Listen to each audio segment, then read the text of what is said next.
वक्रतुंड महाकाय सूर्यकोटि समप्रभ निर्विघ्नं कुरु मे देव सर्वकार्येषु सर्वदा। गणेश भगवान की जय हो।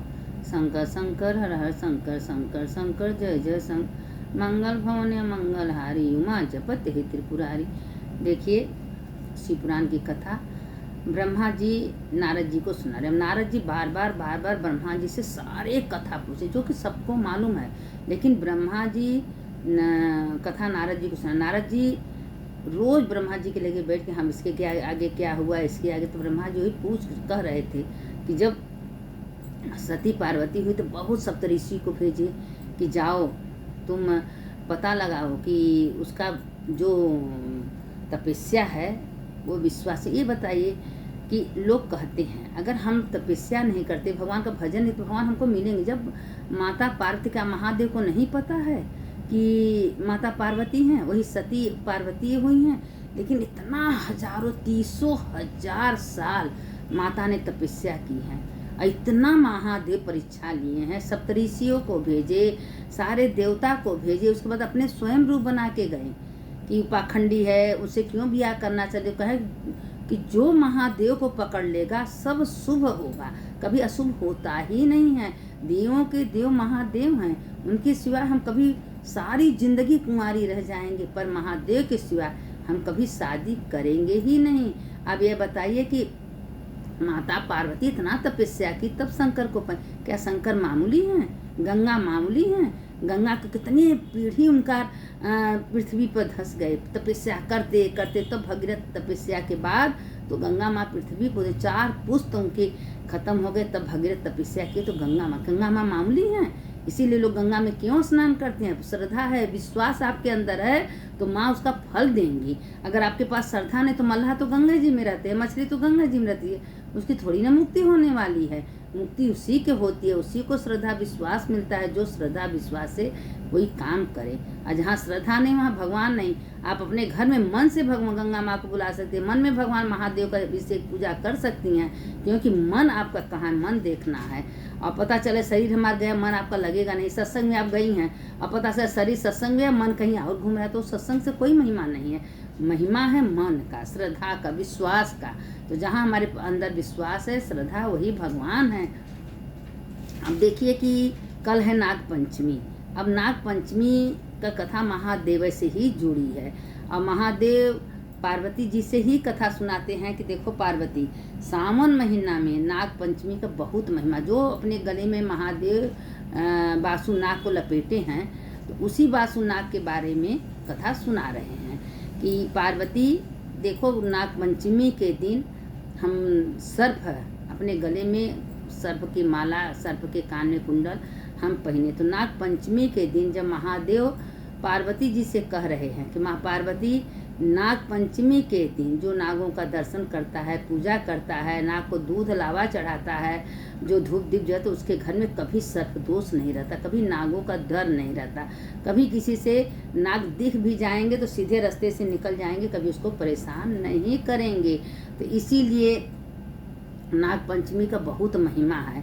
तो इसीलिए महादेव कह रहे थे पार्वती सुनो, एक गांव में 7 उसके बेटे थे, 7 बहू थी और 7 के 6 के मैका था, लेकिन जो छोटी बहू थी उसको मैका नहीं था। उसको कोई भाई या कोई बहन, कोई चाचा मामा कोई नहीं था।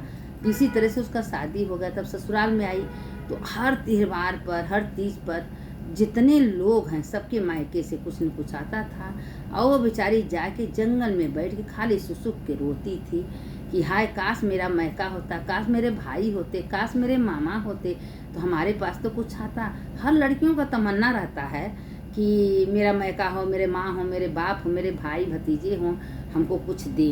किसी के देने से कुछ होता नहीं, एक लेकिन वो है प्रक्रिया है कि हमको देना है। लड़कियों को, लड़की का उम्मीद रहता है कि हमको अपने मैके से मिलेगा और माँ बाप भी लड़कियों को देते हैं।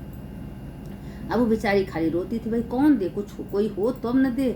एक दिन 6 बहू और 7 बहू खेत में गई और खेत में गई तो जो छठी वाली बहू थी खेत में गड्ढा खन रहे, तो उसी में एक सर्प निकला। तो उस सर्प को मारने जा रहे थे, तो जो छोटी बहू दौड़ के आई, कही नहीं ना नहीं मत मारिए, सर्प देवता हैं, मेरे भाई हैं, आज नाग पंचमी का दिन है, तुम सर्प को मारोगी। और उसको हटा दी। कहे अच्छा, उस सर्प कोने जाके बैठ गया। अब बैठ गया। जब 6-7 अपने घर जाने लगी तो जो छठी वाली थी, कोई भैया नाग देवता, नाग भैया, आप इसी खेत में बैठे रहिए और अभी हम घर से जा रहे हैं तो आएंगे। और वो बेचारा देखिए इतना वफादार जानवर होते हैं, वो नाग वहाँ से टस से मस नहीं हुआ, उसी खेत में बैठा रहा। और वो घर में गई, काम काज में लग गई, भूल गई। और नाग इंतजार करते रहा। जब संझा हुआ तो उसको एकाएक ही ध्यान, अरे हम तो नाग भैया से कह दिए थे कि हम आएंगे मिलने, हम आए नहीं, पता ना नाग देवता हैं कि चले गए। दौड़ के भागी अपने घर से किसी से बिना बताए खेत में चली आई। जब खेत में चली आई तो देखिए तो नाग उसी जगह पर, देखिए इतनी नाग देवता इतने मतलब बात का अटल रहते हैं। बैठे थे। कहे भैया क्षमा कर दीजिए, हमको से गलती हो गया, हम आपसे कहते आप बैठे रहिएगा। हे नाग देवता, हे नाग भैया, हमको क्षमा कर दीजिए। कहें नाग के रूम में बोला है तो हमको बहुत समय तक बैठाई हो, चलो ठीक है, अब तुम हमको भैया कही हो तो हम आज से तुमको दिल से बहना स्वीकार कर रहे हैं, बोलो क्या चाहिए। कहें भैया हमारे पास ना कोई भाई है, ना कोई मैका है, ना माँ है, बाप है, आप मेरे भाई सचमुच का बन जाइए, हर तिथि त्यौहार पर मेरे घर आइए और जैसे सबके मैके से कुछ न कुछ आता है आप मेरे घर लेके आइए। कहें ठीक है, इस भाई का वादा है, आज तुम हमको भाई मानी हो तो हम भाई का कर्तव्य निभाएंगे।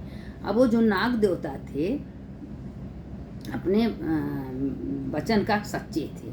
अब हुआ क्या कि नाग देवता जो अपने घर का बहाना, ठीक है तुम चलो घर, हम आते हैं। अब वो इच्छाधारी नाग थे, अपने रूप को बदल लिए, बदल के आए तो उसका नाम पूछे थे तुम्हारा नाम क्या है, तो वो नाम अपना शकुंतला बताई थी। तो आए शकुंतला, तो कहें कौन आया है, अरे तुम्हारा भाई है। कहें हम उसके तो भाई कोई है ही नहीं।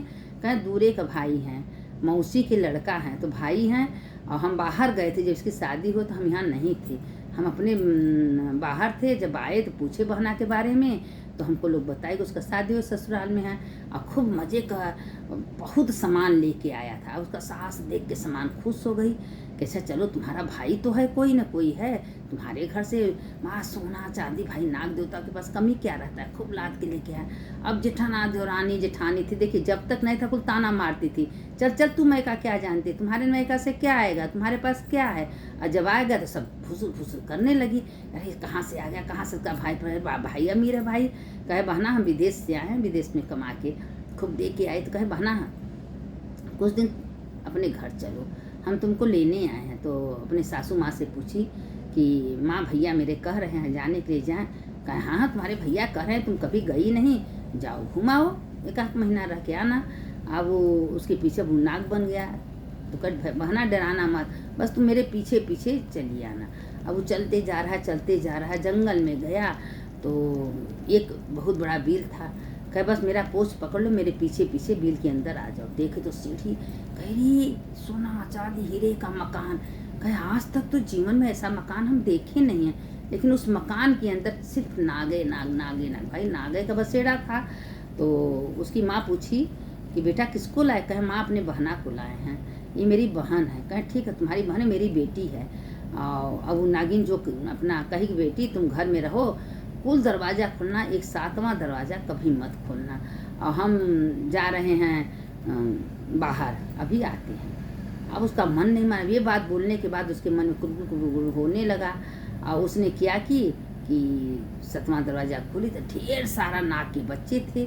अब सब निकलने लगे, जल्दी से दरवाज़ा बंद, एक नाग को थोड़ा सा चोट लग गया। तो उसके बाद उसकी माँ आई, कहे माँ सही से बोल दी, माँ हमसे गलती हो गया, मना की थी, मेरा मन नहीं माना। थोड़ा सा हम दरवाज़ा खोल के देखे तो एक भैया को चोट लग गई। कहें अच्छा तो युग नाग देखा, इसको अपने घर पहुँचा दो। जब घर लेके गए तो खूब सोना चांदी हीरा मोती खूब लाद फान के घर गए।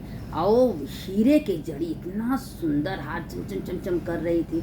अब उसकी हार जो थी गले में जो पहनी थी, तो वो हार एक उसके घर में बगल में नौकर थे, जाके राजा से कह दिए कि राजा एक छोटी बहू है, उनके साथ बहुत छोटी बहू ऐसी हार पहले को, हार तो रानी के गले में होना चाहिए, कैसे उसके गले में इतनी बहुत सुंदर हीरा मोती से जड़ी है। कहें ठीक है, रानी कहे तब तो हार हमारे गले में होना चाहिए, जाओ राजा। राजा सबको भेजे, जाओ रानी से हार मांग लिया। तो उसके ससुर से कहें कि जो तुम्हारी छोटी बहू हार पहनी है मांग के दो। अब वो कैसे कहे, तो अब छोटी बहू तो ठीक है कह दिया, राजा का बात है, निकाल के दे दी।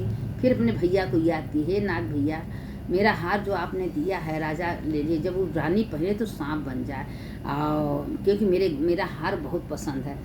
कहें ठीक है बनाओ। वो कहा था कि जब तुमको कोई दुख पड़ेगा, कोई बात होगा, तुरंत हमको याद करेगा, हम दौड़े दौड़े आएंगे। देखिए नाग इतना होते हैं। और अपना क्या हुआ कि जो नाग देवता थे तो आ गए तुरंत, और जो गले में हार डाली तो सांप बन गया। लगी डराने, ये क्या ऐसा।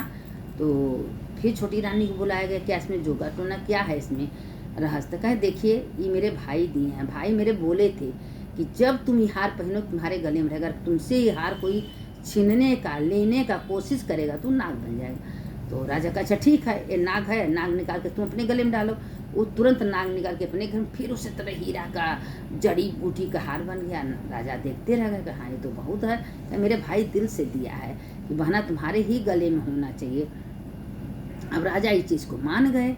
अब मानने के बाद क्या हुआ कि राजा और खूब मजे का धन दौलत रुपया पैसा दे के रानी को कहे जाओ तुम अपने घर आए। अब फिर होने लगा छो एकदम। अब जाठे देवरान जेठान रहती हैं भाई, तो कोई जब अमीर बन जाता अचानक तो उसको तो जलन होगा ना।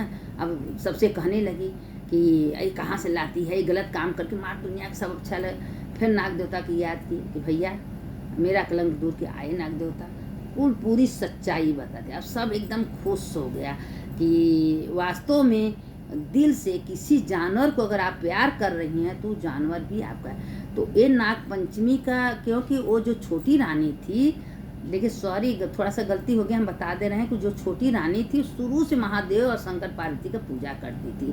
पर डे मंदिर जाती थी, उनको दूध चढ़ाती थी, लावा चढ़ाती थी, जल चढ़ाती थी, और वहाँ जो नाग देवता थे गले में उनका पूजा करती थी, भोग लगाती थी। यह महादेव का सब लीला है। नाग पंचमी के दिन महादेव स्वयं पार्वती से कहें, पार्वती जो हमारा तुम्हारा नाग पंचमी के दिन अभिषेक करेगा, पूजा करेगा, उसके कभी काल सर्प दोष नहीं रहेंगे, काल सर्प दोष दूर हो जाएंगे, और वह हमेशा मेरा अधिकारी बन जाएगा, उसको हमको प्रिय हो जाएगा। पार्वती जैसे तुम हमको प्रिय हो, वैसे वो भक्त हमको प्रिय हो जाएगा जो नाग पंचमी के दिन मेरा पूजा करेगा, आराधना करेगा, नाग देवता का पूजा करेगा। अपने घर में नहीं नाग देवता का फोटो लगा के दूध है, लावा है, रोरी है, सिंदूर से पूजा करेगा, और उसके साथ साथ महादेव और पार्वती का पूजा करेगा, दीप जलाएगा, उसके घर में सुख शांति आएंगे। तो हे पार्वती, जो नाग पंचमी के दिन ये कथा हमारा तुम्हारे के बारे में सुनेगा, उसके घर में सुख शांति समृद्धि आएंगी, कभी कोई दोष नहीं रहेगा, कभी सर्प दोष नहीं, कभी नाग दोष नहीं, कभी भूत प्रेत का दोष नहीं, कभी दोष नहीं रहेगा। ये कथा सुनने की इतनी महिमा है, इसीलिए नाग पंचमी के दिन शिव से जुड़ी कथा हम आप लोग को भेजे हैं, और अपने सुनिए, और जितना अगल बगल रिश्तेदार नाते हैं सबको भेजिए, सबको सुनाइए, सबसे कहिए सुनिए, और उसको लाइक करिए, और जितना शेयर करेंगे पुण्य की भागी बनेंगे। कल नाग पंचमी है, पूजा करने के बाद आप लोग कथा सुन लीजिए। कथा सुनने का बहुत महिमा है। सुनने वाले की जय, सुनाने वाले की जय। शंकर शंकर हर हर शंकर, शंकर शंकर जय जय शंकर, मंगल भवन मंगलहारी, उमा जपत हित पर। जैसे बाबा विश्वनाथ ने वो छोटी रानी का दिन लौटाए और सुख जीवन दिए, और घर में भाई भौजाई धन दौलत दिए, उसी तरह जो इस कथा को सुने सबको दे। हर हर महादेव शंभो काशी विश्वनाथ, गंगे माता पार्वती संग, हर हर महादेव।